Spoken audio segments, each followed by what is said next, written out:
What is a hamvention? Is it a place where people go to compare hams? Is it where one can find gourmet ham sandwiches? Oh, I think not. A hamvention is a place where amateur ham radio operators go to find new goods, go to flea markets, look for new products, and to sell products. This year in Hamvention 2012 in Trotwood, Ohio, approximately 20 to 25,000 ham radio operators will come to compare notes and to meet old friends from previous hamventions. This hamvention this year is the 61st year in the Dayton area. It is the largest hamvention in the world. We have people from Qatar, India, Italy, England, Germany, Japan, you name it, they're here at Hamvention this year. Let's go inside and find out what Hamvention has to offer.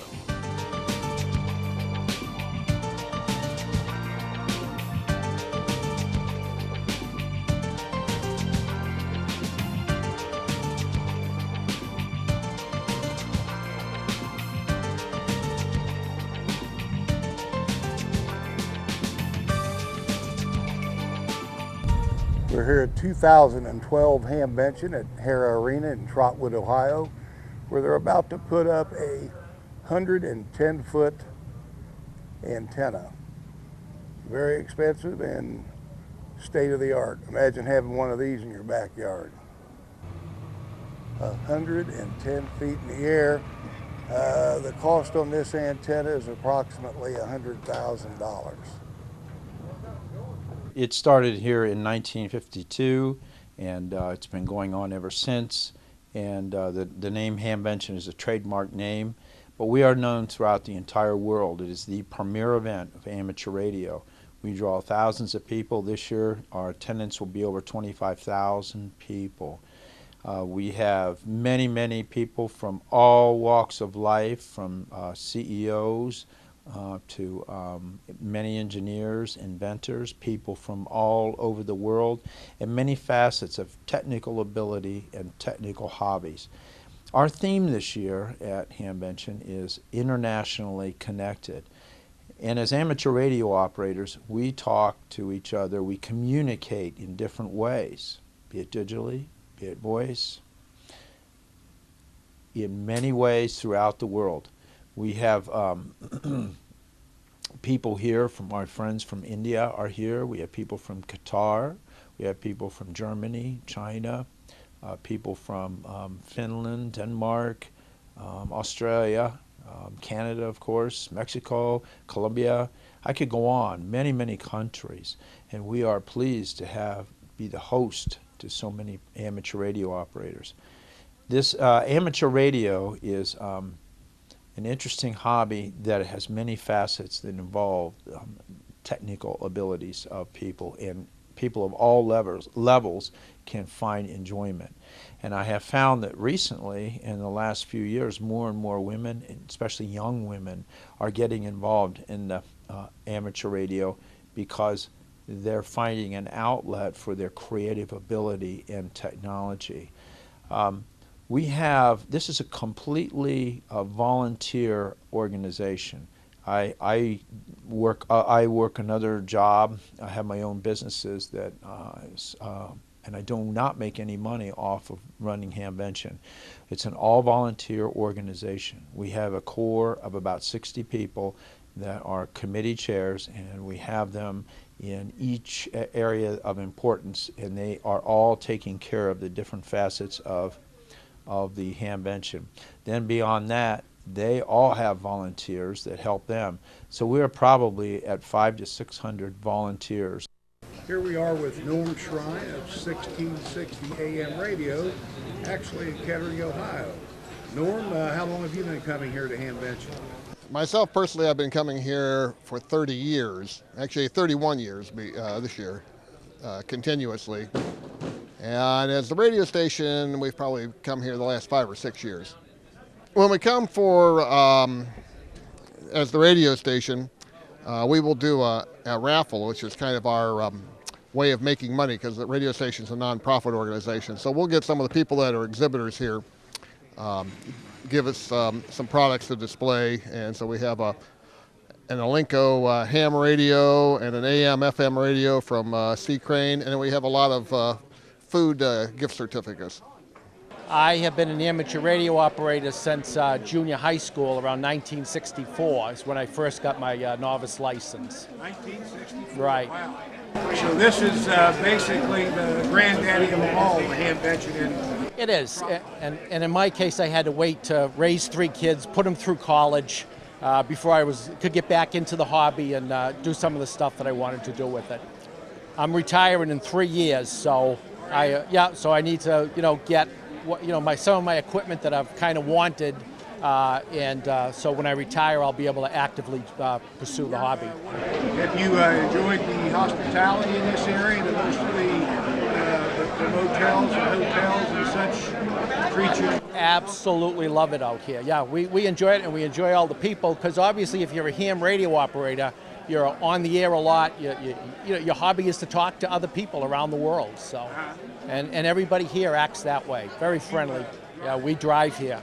Yeah, it's about a 14-hour drive from Cape Cod to here. Right. Thursday is setup day here at Hamvention, the day before the opening. Many of these displays take all day long to set up. Many people are involved, the companies involved in selling the different products that the Hamvention people use during the year. Here we are outside of the 2012 Hamvention with Keith Pugh.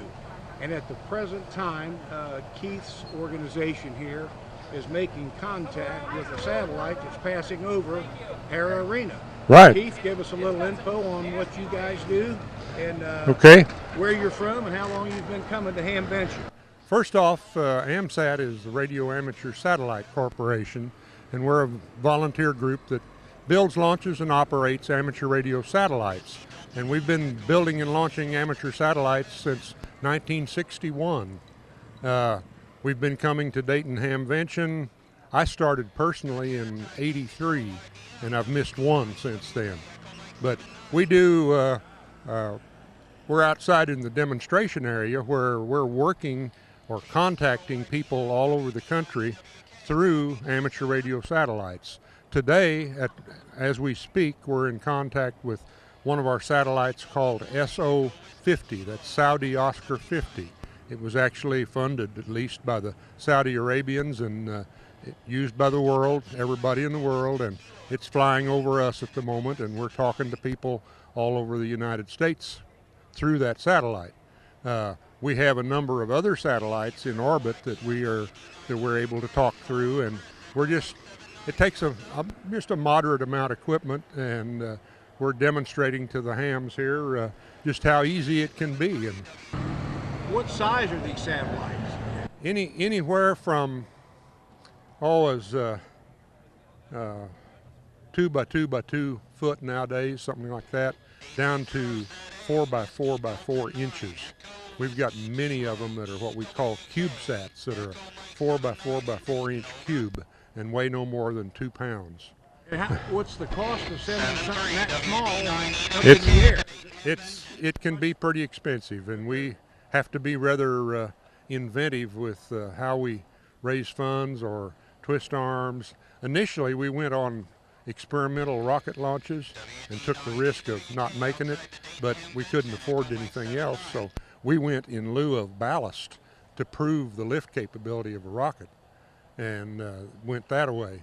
We still try to get that type of thing, but as rockets are more fully developed, it's become a commercial operation, and we have a hard time. Our biggest problem nowadays is raising money for launches. It's easy enough to build them, but it's hard to find the funds to launch them. All the astronauts are ham radio operators also. Nearly all of them, yeah. They speak to, Yeah. I do a lot of work in that organization. We call it Amateur Radio on the International Space Station, and we've done over 700 school contacts around over the world where we've arranged a contact between a group of kids at a school and an astronaut as they fly over the school. And here at Hamvention 2012, we have a group of people from the National Association for Amateur Radio going to a small class. Many opportunities are here at Hamvention 2012 for people just starting out in the Hamvention, or in the ham radio hobby, I should say.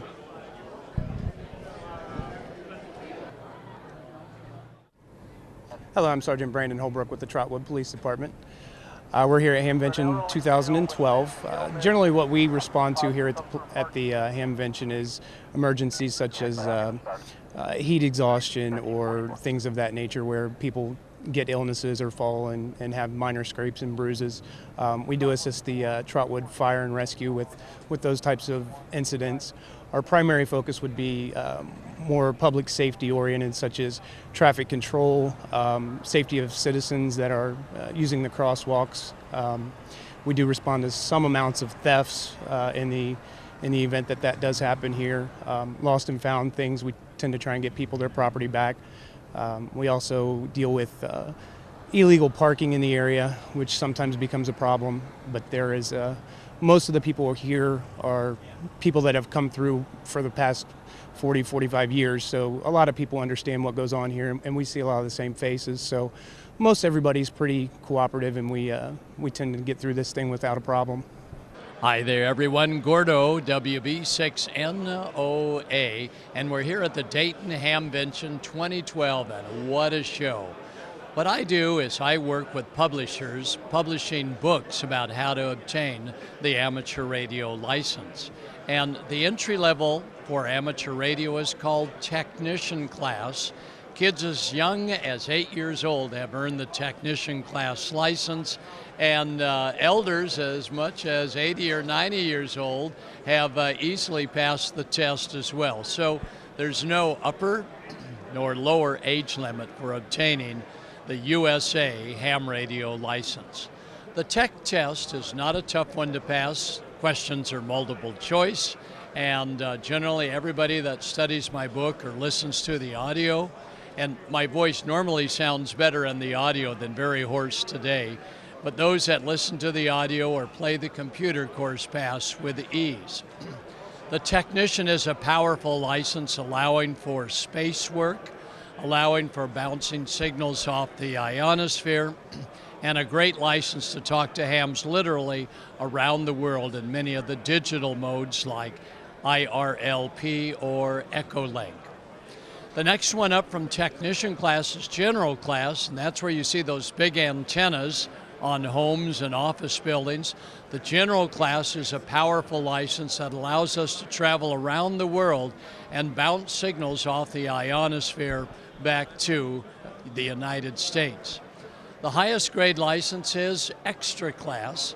Extra class allows us to conduct testing for other ham radio operators here in the USA. The neat thing about ham radio licenses is that here in the United States they are renewable without having to take a test. They're good for 10 years with a 2-year grace period, and the camaraderie among ham radio operators throughout the world. We are an international fellowship of radio operators. So no matter where you meet a ham, in which country or wherever, we all speak a common language of radio, electronics, and dots and dashes, the International Morse Code. So we hope that for those of you thinking about learning more about ham radio will do so, because ham radio is a fabulous hobby. Welcome to Ham Radio, Gordon West, WB6NOA at the Dayton Hamvention 2012. Here we are at Hamvention 2012 with Ron Kramer, the co-chairman of the membership association for the Dayton Amateur Radio Association. Ron, how about telling us a little bit about DARA and what you do as co-chairman? Okay, we have been a radio club, I am not sure, I believe since about the 20s, the 1920s. My position here is co-chair of the membership committee for DARA, and we have about 1,000 members approximately. We are growing in membership right now. As you can see here at the Dayton Hamvention, this is a big year. A lot of people are coming in, a lot of new members today. We are always looking for more members. We do send out newsletters. We try to we have a shack, you might call. It's much better than a shack. Actually, Hamvention supports that. A lot of radios that club members can use. It's open to the club members. We are actually going to Friedrichshafen, Germany. That's in another month, end of June, and we are soliciting new members over there and actually trying to, since we're working globally for Hamvention, we are trying to bring new members and visitors to Dayton, Ohio, and to the Dayton Hamvention. Here at Hamvention 2012, we have a young lady building an oscillator and Morse code key. They have classes on this, and they have quite a few young students here today making and creating the keys to assist them in their ham radio operations, and this is kind of the first step in the entire program. All right, viewers, here's what we're looking at today. This strange cube is a product of AMSAT, Radio Amateur Satellite Corporation, and our guest today is Alan Bedell, and Alan's going to tell us what this little 4-inch by 4-inch cube is that has the light going off and on it. I'm Alan Biddle from my amateur radio call sign is WA4SCA from the Radio Amateur Satellite Corporation. We're going to demonstrate one of these satellites today that are being launched. This somewhat strange cubical object behind me is actually a model, but it's a 1-to-1 model, the actual size of what's these CubeSats. What you can see is a little light that's being shined on it, and it's rotating there, being supported by a little motor, but as the sun, which we're simulating with this little object here, lights up the solar panels, they actually generate a little bit of electricity, which we can measure, and in the actual satellite, that information would be available for transmission to the Earth for analysis, by scientists and engineers that are interested. These things, in the past, satellites cost tens, even hundreds of millions of dollars. This little satellite only cost about $50,000 or $60,000 to build. They're very popular these days. Universities like to build them. They are excellent for the students to learn how to build small satellites, yet they have all the features of the large ones. Even government agencies like to use them. The frame is very simple aluminum, very carefully bent so that it has to be exactly the right size. All the components inside are things that you can find in any well-equipped electronics store. Sometimes they're very high-quality components because obviously they're harder to fix in orbit than they are in your laboratory or in your home. The solar arrays are actually very special purpose arrays. They're very efficient. NASA uses them to power their spacecraft. They convert about 28% of the sun's light to electricity. That's much more efficient than the ones that are normally used for Earth applications, but there's much less requirement to have very high efficiencies for Earth-type uses. These satellites are launched in groups, and rather amusingly, they are intended to be as identical as peas in a pod. They launch 3, 4, or 5, or 6, and they're taken up on rockets. NASA uses them, ESA, all the world's space agencies use them, and because they're extremely small, they can be tucked into the corners on the spacecraft in some place that you couldn't put a full-size satellite, and yet you can productively use the space. We sometimes jokingly refer to it as the equivalence of the steerage passage that people used on ocean liners 100 years ago. Dennis, how long have you had your company been coming to Hamvention? Oh, you know, I wish I could project back, but it has to be well in excess of 30 years. This is the big one for us, and it's vitally important for us. It's the main show that we introduce new products at, and then from this point forward, then we show them around the rest of the shows throughout the year. So this is a big, important show for us. Well, we have 4 guys that started assembling this thing on Wednesday morning, and they complete Thursday night. So we put in a lot of hours getting this to go, and then I have a crew that flies in from Japan and from Cypress, California, which is our North American headquarters, and we man the booth. So we put a lot of money into this. I would hate to guess, but I think it's something close to $200,000 that we invest in this show, and you know, we appreciate the fact that Dayton has a facility where we can all come together, the small industries, stores, as well as us as a big manufacturer. What do you think of the overall hospitality of the Dayton area? Well, everybody likes it here. You know, it's not a big town and it's not a small town, so it's got plenty of small places for people to stay at, those who like those, and then there's the multi-story hotels for us to have the big gatherings and banquets as well. So it's a great place. And as you can see behind me, there are literally thousands of people here today at the 2012 Hamvention in Trotwood, Ohio. Vendors from all over the world, people from all over the world have come to Trotwood this weekend, Thursday, Friday, Saturday, to meet old friends and sell their wares to an international market and, of course, our local market. There are people here from India, China, Japan, Germany, Italy, Sweden, Denmark, and we're going to try to interview as many of those people as we can to add a little international flavor to our documentary this year. Hello, I'm Bruna Begali from Italy. I'm I2RTF's daughter, and this is my 8th time here at the Dayton Hamvention, and it's always a very pleasure to stay here for this event.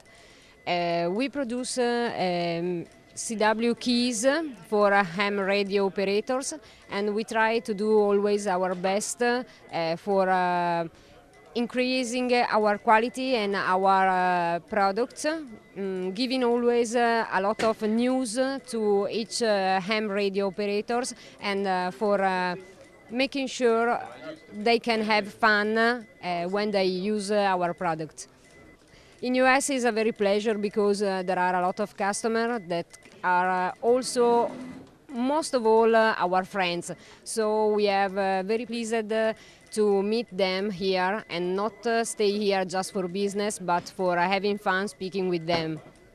I'm the chief coordinator from the National Institute of Amateur Radio, and I live in Delhi, and I've been to Dayton Convention 5 times. This is my 6th visit to Dayton.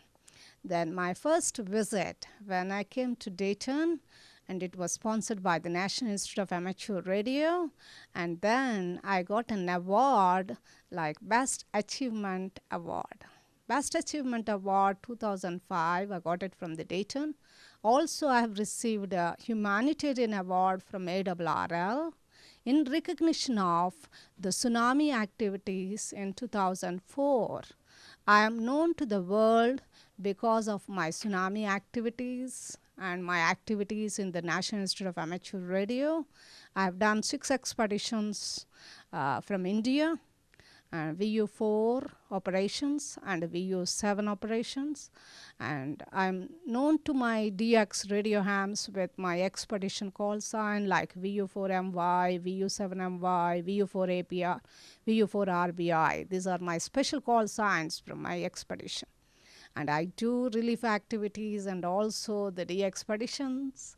So I got a passion to work on radio, and every day I do work on radio, on SSB and CW and RTTY and PSK, more on SSB. I made a lot of contacts with the US and UK, Japan, and all over the world with my radio call sign.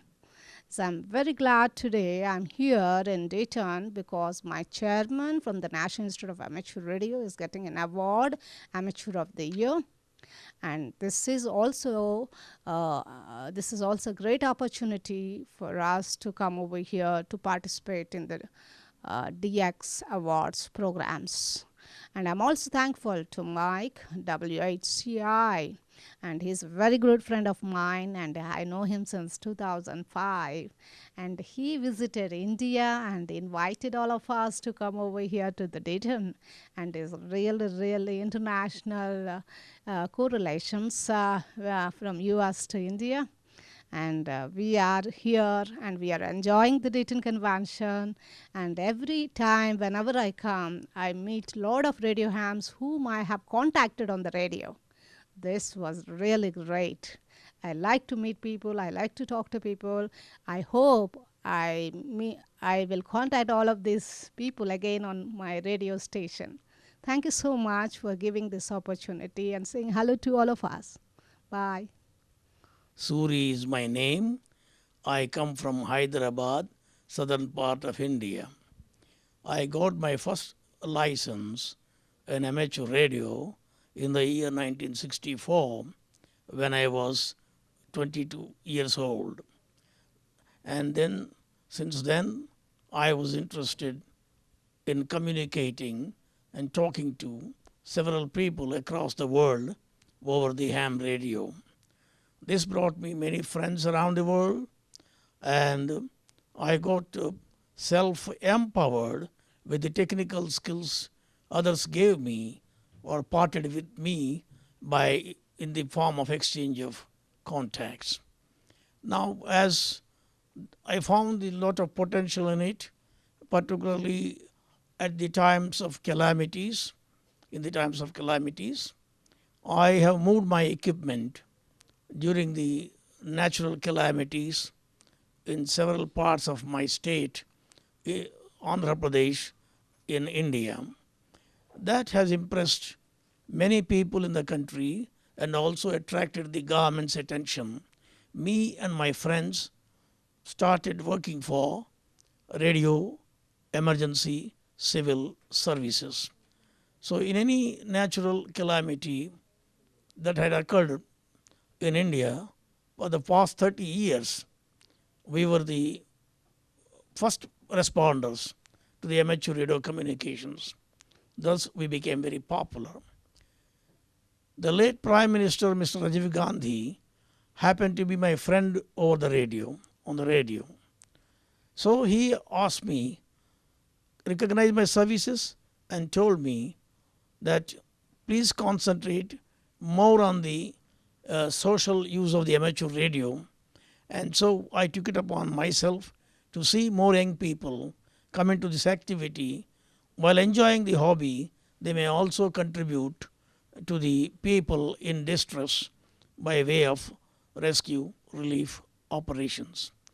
I was very successful in that, and I am also in the process visited many national organizations in the world, particularly American Radio Relay League in America, and Europe, many countries, also in the Far East, including Japan. Along with my wife, in 1983, I spent whole 2 months to study the amateur radio organizations, and thus I was able to establish National Institute of Amateur Radio in India. And then this institute progressed very much year after year.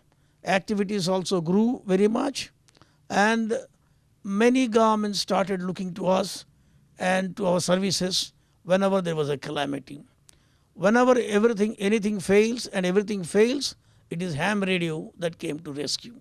So the government said, we need to have your services, your volunteers, and thus my colleagues here, Bharati and Mohan and myself, were also in Andaman and Nicobar Islands of the Indian Bay of Bengal.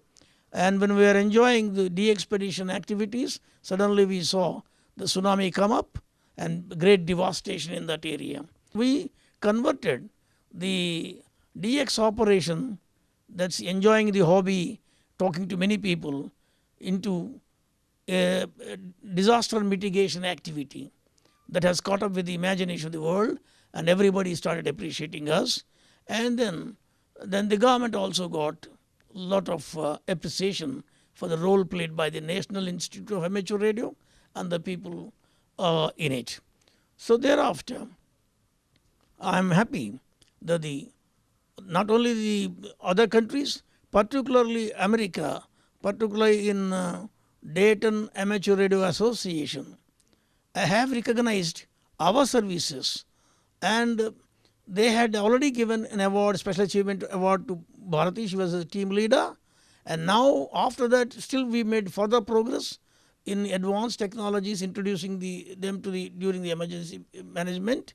Now this is watched by the world, particularly by the Dayton Amateur Radio Association, then the Dayton Hamventions, and they thought it fit to give me an award, and I was really surprised. I didn't expect this award.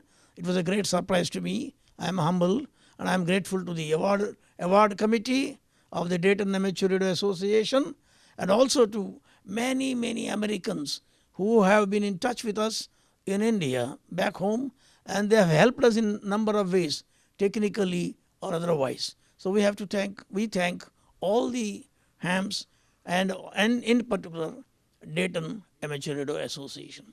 Hello, my name is Mohan, and I'm an amateur radio operator going with the call sign VA2MYH, and I am the director of the National Institute of Amateur Radio, taking care of the administrative and other activities of the organization. And our organization basically promotes and popularizes the amateur radio as a hobby and a service among the youth and the people back in India. And we do a lot of advocacy, liaison with the government, and working towards promoting the activity among the young people with the educative programs, technical programs, and also support the government in times of emergencies with the backup communications that we can provide in emergencies. And in that way we are able to help the administration on one side, and also encourage people to come towards the activity and enjoy the different facets of amateur radio communications, be it voice, Morse code, digital or internet related voice and data communications in amateur radio. It's a technical advancement as well as a pleasure to be in amateur radio. Amateur radio attracts many young people because of its technical in nature. It's practical at work. Like amateur radio is not what you see in the textbook. It's what an individual experiences by way of practicing it and putting the hands-on experience in the form of communication. They have to understand the circuits, design the circuits, and probably construct the equipment on their own, and which gives them the kind of enthusiasm and the interest on the success of the projects that they do, and the spirit of which brings in new technologies, new innovations, and everything is taken forward in amateur radio. Hi, my name is Dr. Ahmed Al-Mohannadi. I am from the state of Qatar, and I'm pleased to come to Hamvention Dayton, Ohio. This is our second time that we come to Dayton, and we are really pleased to be here, me and my friends, to present my country, and also to meet with the people of the ham radios, to know what the latest technology in ham radios, and we've been involved in, been with the ham society in Qatar since the 60s, and people communicated from my country with other countries for many years. And I became the vice president of the society in the 90s, and I'm still, leading with the president of the society, who's Mr. Abdullah Al-Atiyah. He's an amateur radio fan, and been using this for many years. And we are pleased and happy to be here. We love to be here with the people, enjoy the city and the weather and everything. Hello there, right. I'm Dave Wilson, Mike Zero. My call is Mike Zero Oscar Bravo Whiskey, and I'm the president of the Radio Society of Great Britain here in Dayton, and enjoying a really great show. This is my third visit over here, really good.